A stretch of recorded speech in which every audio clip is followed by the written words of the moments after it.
curator of creators, conductor of strings, aspiring educators. When mastering a craft or trade, we turn humans into humane, and the name may change, but the intent is the same. Artist, musician, teacher, keepers of the passionate, expressors of the musically adamant, breeder of dreamers. Place 2,000 watts in this spot where your name rises to fame, and within mere seconds, pressure lessens. Professors profess progression, and this university beckons. Attention to all with intentions to listen. We're broadcasting beautiful, teaching in Technicolor. It's beautiful. So feast your eyes on the oval, informal informer. This is the Spotlight at UALR.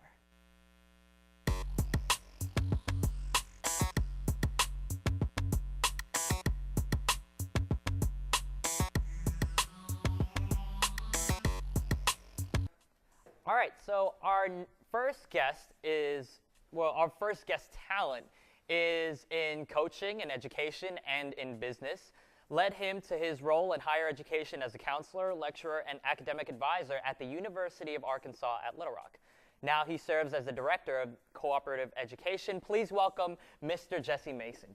Mr. Mason, very nice to meet you, and thank you for having me. Yeah. Thank you. Well, can you please tell us exactly what the Cooperative Education program does?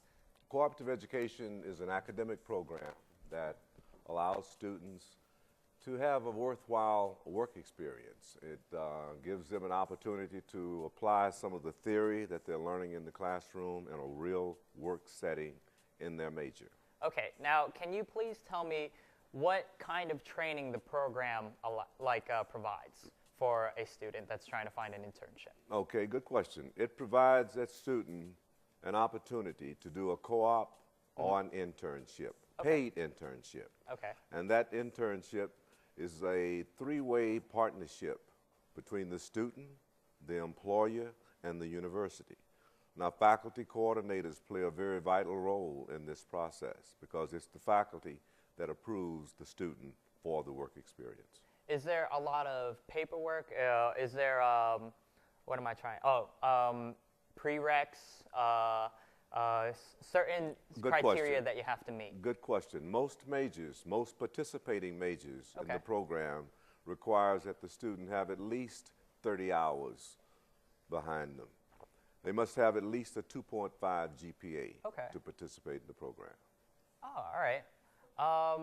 So my next question would be, I'm currently unemployed. Okay. And it's kind of hard for me to get a job, and I've applied everywhere, from a regular 9-to-5 to, a 750 part-time. Now, what's some of the advice that you can give me, or how can the Cooperative Education Department help me get an internship? I think one of the first things you want to do is to contact our office. Okay. You want to talk to Michael Yang, who's the coordinator of the co-op program.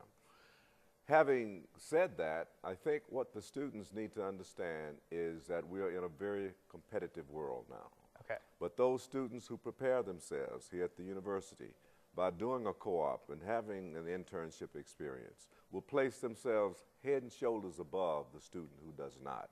Let me give a good example. Yes, please. Students who have successfully done a co-op or an internship will not only have 2 job offers before graduation, but that student has also positioned themselves to be in demand because that student has experience, they have the working knowledge, and they also have made contacts in the business world.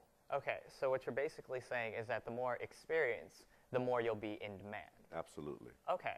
Now, how does volunteer work into this process? Volunteer work is separate from what we do. Okay. There are very effective programs here on campus that make maximum use of that. Well, I mean, adding it onto your resume, I'm trying to understand, does it help the process a little bit more? Or well, I think it does in the long run because the student has shown that they're well-rounded. You've had a co-op experience, you've had an internship experience, you've done volunteer work for one of the community organizations. All this goes to enhance your resume, and it provides an opportunity that makes you more marketable than other students. Now, You are the director of the Cooperative Education Program. Correct. Why? I'm director of the program because I was one of the main players that got the program started here in 1992. Okay. But I can't say enough about my staff. Amy Stappenhorst is our job development specialist. Yes. Michael Yang is the co-op coordinator. Okay. Mildred Pierce is administrative assistant, and we have 2 graduate assistants. So we have all of these individuals working on behalf of the student, and also making it very, very easy for the student to see just exactly what kind of work they're going to be doing. Now, this is just for me. Do you love your job? I have a strong, strong passion for my job. Okay. And I think it's a good question that you ask, because employers nowadays are looking for students who have a passion for the work that they're pursuing. And they're also looking for students who have good analytical skills, good interpersonal skills. And really, when you really look at the big picture, at the end of the day, it's that student who has prepared themselves for that job. Now, how does one go about interning for the director of the Cooperative Education Department? Well, that position is not open yet. Oh, okay. All right.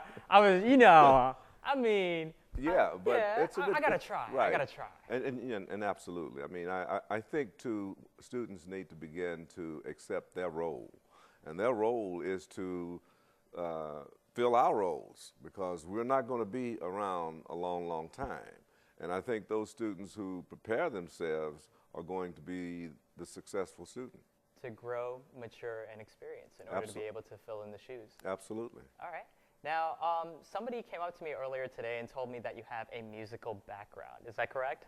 Absolutely. When I was in college, I developed a strong appreciation for jazz. Some of my favorite artists, Miles Davis, Sonny Rollins, John Coltrane. I built a very, very elaborate collection. Yeah. And I still am a collector. Okay. And my experience in the record business came after I was discharged from the Air Force. Okay. I went into the record distribution business, where I was distributing records. I had a record shop in San Francisco. And I was also a producer. I established a record label and my own publishing company. I used to do a lot of work where I would lease masters to major companies. So you're very you're very knowledgeable in that field of music. Absolutely. Okay. So I'm gonna have to ask you, like, where was jazz then, and where is it now? I think jazz at that time, the era I'm talking about, was the late '60s, early '70s. There was vinyl. There were in San Francisco, you had the Jazz Workshop, the Both and, Basin Street West. And a lot of artists would come to the Bay Area to perform.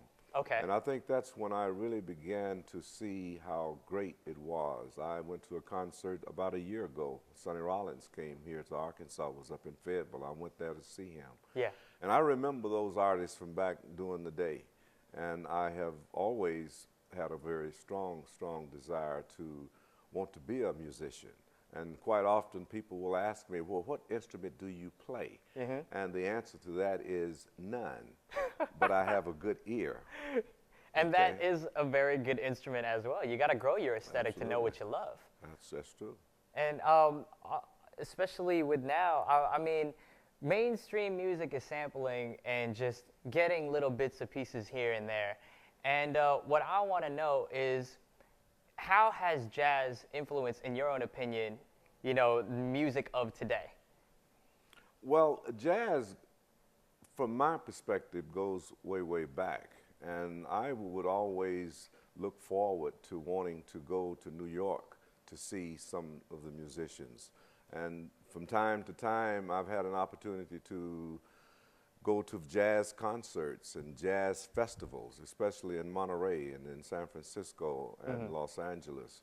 And that, to me, was one of the premier points and times in my life when I really did develop an appreciation for it. Just listening to the musicians here today took me back in time when I was had an opportunity to see some of the better jazz musicians and really playing an upright bass. You don't see that a lot nowadays. And we're definitely going to see that later on today. But absolutely. Mr. Mason, thank you very much for joining me here. And if you'd like to learn more, you can visit Ross Hall, room 417, or you can call 501-569-3584. Now, hang in there with us while we take one more short commercial break.